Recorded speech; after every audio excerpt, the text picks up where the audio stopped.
नमस्कार साथियों, मैं मनीष भारती संस्कृति आज इस प्लेटफॉर्म पर आप सभी का स्वागत करता हूं। साथियों, आज के इस चुनावी दंगल कार्यक्रम में हम बात करने वाले हैं महिला आरक्षण की।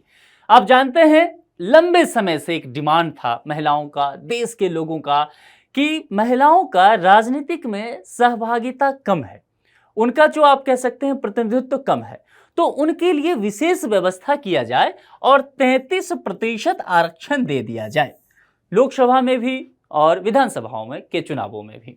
और इस वजह से क्या होगा, महिलाओं का प्रतिनिधित्व बढ़ जाएगा सदन के अंदर, विधानसभाओं के अंदर, और इससे कहीं न कहीं चीजें बेहतर होगी। तो ये बातें एक लंबे समय से किया जा रहा था, केंद्र सरकार ने सुना भी और इसके लिए काम किया भी, उस पर हम अभी आएंगे लौट करके। उससे पहले आपके लिए एक ऑफर है। गर्मी का मौसम बहुत है, 50 डिग्री तक टेम्परेचर जा रहा है, लेकिन यहाँ पर समर सेल आ गया है, तो थोड़ी सी राहत भरी खबर आपके लिए है। और ये 50 से 75% तक ऑफ विभिन्न कोर्सेज पर दिया जा रहा है, जो कि यूपीएससी से रिलेटेड कोर्स है और पीसीएस से भी रिलेटेड कोर्स है। ये जो वैलिड रहने वाला है 1 से 5 जून तक। कोर्स का जो माध्यम होगा, आप इसे ऑनलाइन माध्यम से ले सकते हैं, लाइव हो ले सकते हैं, घर बैठे तैयारी करना है तो पेन ड्राइव में लीजिए, डीएलपी कोर्स ले सकते हैं। देखिए, सब कुछ पढ़ाई हो गई, लेकिन मूल्यांकन बहुत जरूरी है खुद का, तो इसीलिए टेस्ट सीरीज लेना बहुत जरूरी है। इस संबंध में विस्तृत जानकारी चाहिए, करना कुछ नहीं है, sanskritis.com वेबसाइट पर विजिट कीजिए, वहां पर कॉन्टैक्ट नंबर दिया हुआ है, कॉल करना है उस नंबर पर, विस्तृत जानकारी ले लेना है।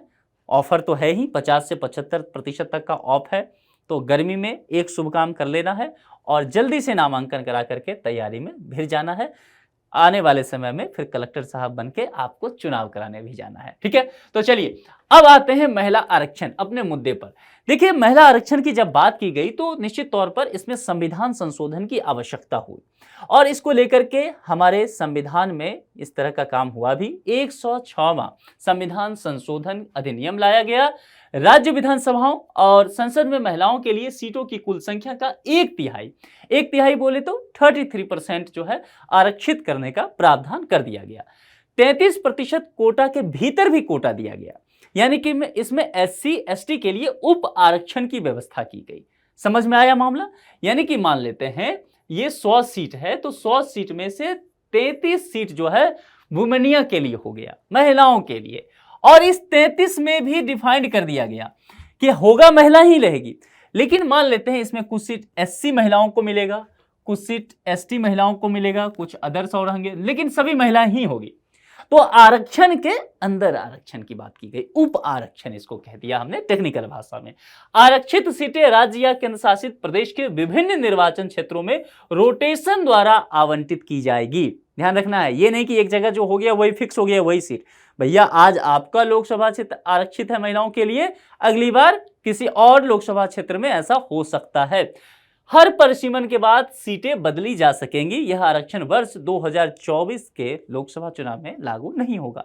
अभी 18वीं लोकसभा चुनाव चल रहा है, आप देख रहे हैं क्या हो रहा है। 33% आरक्षण मिला है? नहीं मिला है। क्यों नहीं मिला है? इसके पीछे वजह है। देखिए, वजह क्या कहा गया है, नवीनतम जनगणना के आंकड़ों का उपयोग करके परिसीमन पूरा करने के बाद लागू होगा। तो अब यहां पर प्रश्न उठता है कि अगला परिसीमन कब होगा? अगला परिसीमन 2026 में होगा। जैसे ही 2024 का इलेक्शन खत्म हो जाएगा, फिर अगले साल कुछ राज्यों में, तकरीबन 5 राज्यों में विधानसभा चुनाव होना है, वहां चुनाव खत्म होगा, फिर परिसीमन का कार्य शुरू होगा। अच्छा, ये परिसीमन होता क्या है? देखिए, मैंने बताया है, लेकिन फिर से आपको मैं मोटे तौर पे समझा देता हूं आसान भाषा में।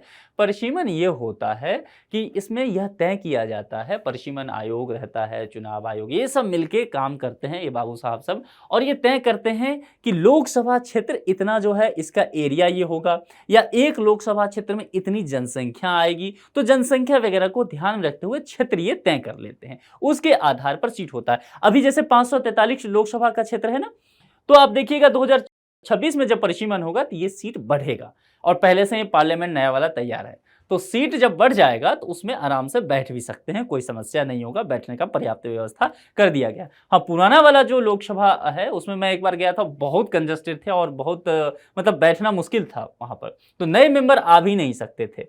ठीक है, लेकिन अब नए वाले में ये चीजें हो सकता है। आरक्षण यह जो दिया गया है 33%, यह देखिए निर्बाध नहीं है, यह हमेशा के लिए नहीं है, यह 15 वर्षों तक दिया गया है। देखिए, फिलहाल तो 15 वर्ष ही कहा गया है, लेकिन को जाने सियाराम गति, क्या संभव है कि 15 वर्ष बाद फिर 15 वर्ष बढ़ जाए, 15 वर्ष के बाद फिर 15 वर्ष बढ़ जाए? जिस तरह से SC ST का आरक्षण बढ़ता चला गया समय के साथ, है ना। तो ऐसा हो सकता है, लेकिन फिलहाल तो यही है कि 15 वर्ष की व्यवस्था की गई है और हम मान के चलते हैं कि 15 वर्ष तक महिलाओं को यदि राजनीति में 33% तक का आरक्षण दे दिया गया तो ये बात तो मान के चलिए कि निश्चित तौर पर जनप्रतिनिधि जो हैं, महिलाएं जब चुन के आएंगी तो उनकी राजनीति में सहभागिता बढ़ जाएगी। तो महिलाओं के लिए जो नीति निर्माण का मुद्दा होगा, सदन के जाकर के वो मुद्दे उठा पाएंगी, अपने समूह के लिए वो सवाल जवाब कर पाएंगी और फिर इससे समाज में महिलाओं की स्थिति भी बेहतर हो पाएगी।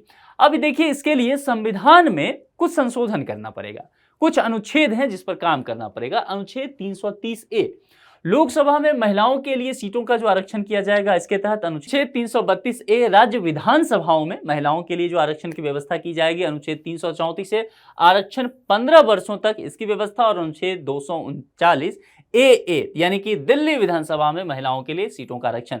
दिल्ली विधानसभा, दिल्ली यूटी है और यूटी के साथ यहाँ पर विद असेंबली यूटी यानी कि विधानसभा चुनाव यहाँ पर होता है, जैसे कि पुडुचेरी में होता है, जैसे कि जम्मू कश्मीर में भी होना है। तो दिल्ली विधानसभा के लिए अलग से है, कहीं पर अगर आए ये तो अलग से आपको ध्यान रखना है कि 239AA इसके लिए होता है। चलिए, क्यों दिया जा रहा है आरक्षण? भाई सबसे पहली बात है कि महिलाएं कितनी दिखती है आपको पार्लियामेंट में, लोकसभा में, राज्यसभा में, विधानसभाओं में। आप देखेंगे कि पूरी तरह से जिधर भी कैमरा नजर जाएगा पुरुष ही बैठे हुए हैं। सवाल जवाब भी महिलाएं आपको नहीं दिखेंगी, हाशिए पर दिखेंगी, समाज की वंचित समुदाय से आती हैं। तो इनके प्रतिनिधित्व को बढ़ाने के लिए और समानता के लिए, समावेशिता के लिए, आप कह सकते हैं सोशल जस्टिस की अवधारणा को और मजबूत करने के लिए ऐसा करना आवश्यक था। और जब देखेंगे ग्राम पंचायत वगैरह में, संस्थाओं में महिला जनप्रतिनिधि को जब दिया गया तो देखा गया कि वहां पर महिलाओं ने सराहनीय कार्य किए। जैसे मैं उदाहरण के तौर पर आपको बिहार राज्य की स्थिति बताता हूं, क्योंकि बिहार राज्य उदाहरण के लिए इसलिए भी सही होगा कि बिहार देश के पिछड़े हुए राज्यों में आता है। लेकिन बिहार में पंचायती स्तर पर क्या हुआ, महिलाओं को 50% तक का आरक्षण दिया गया। जैसे ही ये काम हुआ वहां पर देखा गया कि महिलाओं की स्थिति में आप देखेंगे आमूलचूल परिवर्तन आया है। तो ये कॉन्सेप्ट फिर सोचा गया कि यदि ये विधानसभाओं में होता है, लोकसभाओं में होता है, तो इसका दूरगामी प्रभाव समाज पर पड़ेगा और अच्छा प्रभाव पड़ेगा। लेकिन यहां पर एक बात भी समझना है, देखिए बहुत सारी चुनौतियां भी है। अब चुनौतियां क्या है कि मैंने पहले भी कहा कि महिलाएं जो है समाज के वंचित वर्ग से आती हैं, शिक्षा का भी अभाव है और ये हमारी आपकी वजह से है, हमने बहुत अवसर महिलाओं को दिया नहीं है। ठीक है, तो यहाँ पर चुनौतियां क्या आएगी कि शिक्षा की कमी की बात आएगी, अवेयरनेस की कमी आएगी, खास करके राजनीति के प्रति महिलाओं में देखा गया है कि महिलाएं थोड़ी राजनीति से अलग होती जाती हैं। ठीक है, उससे कतराते रहती हैं। इसकी एक वजह क्या है कि राजनीति में दुराचार का समावेशन होता गया है, राजनीति का अपराधीकरण हो गया है, तो महिलाएं यहां से थोड़ी दूर रहती हैं। तो एक तो अवेयरनेस को लेकर के राजनीति के प्रति जो है एक अच्छी भावना का विकसित होना भी होगा और महिलाओं की वित्तीय शक्ति भी बहुत सीमित है। जब भी राजनीति में आएंगे, इलेक्शन लड़ेगी तो पैसा खर्च बहुत होता है और घर की मालकिन जो है वह महिलाएं कही जाती हैं। लेकिन आप देखेंगे बैंकिंग का जो सारा काम होता है वो घर के पुरुषों के द्वारा होता है। घर के दीवार में पेंटिंग कैसी लगनी है ये महिलाएं तय करती है, कौन सा टीवी खरीद के आएगा, खाना क्या बनेगा ये महिलाएं तय करती है। लेकिन प्लॉट कहाँ लेना है, कहाँ इन्वेस्टमेंट करना है, किस तरह से प्रशासनिक काम करने हैं, ये सब पुरुष तय करते हैं। तो महिलाओं के पास जो है वह आमदनी नहीं है, वित्तीय शक्तियां नहीं है, इस वजह से वह निर्णय नहीं ले पाती हैं। तो यहाँ एक चुनौती यह भी है। अब एक शब्द आपने सुना होगा पंचायत पति या प्रधानपति, एक वेब सीरीज आया था पंचायत करके कोविड के समय, अभी उसका तीसरा सीरीज भी आने वाला है। मैं प्रमोशन नहीं कर रहा हूं, लेकिन मुझे वो वेब सीरीज बहुत पसंद आया पंचायत करके। तो उसमें ग्राम पंचायत की बात की गई है और सचिव जो रहते हैं, तो सचिव सारे काम कराने जो है प्रधान पति से जाते हैं, जो मुखिया के पति होते हैं उनसे। जो प्रधान होती है महिला वो घर पे ही रहती है। यही समस्या व्यवहारिक यहां भी आ रहा है कि एक नया पद क्रिएट हो गया, मुखिया बनी महिला, प्रधान वाली महिला और प्रधान पति एक नया पद क्रिएट हो गया। तो यहां पर जिस व्यक्ति को वास्तविक रूप से अधिकार दिया गया, उनके अधिकार का फिर प्रयोग कोई और व्यक्ति कर रहा है, उसके परिवार के कोई पुरुष व्यक्ति कर रहा है। तो सही मायने में वो प्रतिनिधित्व नहीं कर सकी। हाँ, लेकिन समय के साथ धीरे धीरे इसमें बदलाव भी देखने को मिलेगा। ये निश्चित तौर पर समय के साथ हम सभी उम्मीद करते हैं कि चीजें धीरे धीरे ही बेहतर होती है ना, समय के साथ बेहतर होगा। तो अगर महिलाओं को 33% आरक्षण दिया गया है आने वाले लोकसभा विधानसभा चुनाव में हम लोग को 2026 के बाद परिसीमन वगैरह जब हो जाएगा, ये सब चीज़ें देखने को मिलेगी। तो उम्मीद करते हैं कि समाज में, राजनीतिक व्यवस्था में महिलाओं की सहभागिता जब बढ़ेगी तो समाज हमारा एक नया कर बटलेगा और एक नया सवेरा होगा। इस लेक्चर में इतना ही रखते हैं। आप क्या सोचते हैं? क्या आपको भी लगता है कि महिलाओं का राजनीति में आना बेहद ज़रूरी है?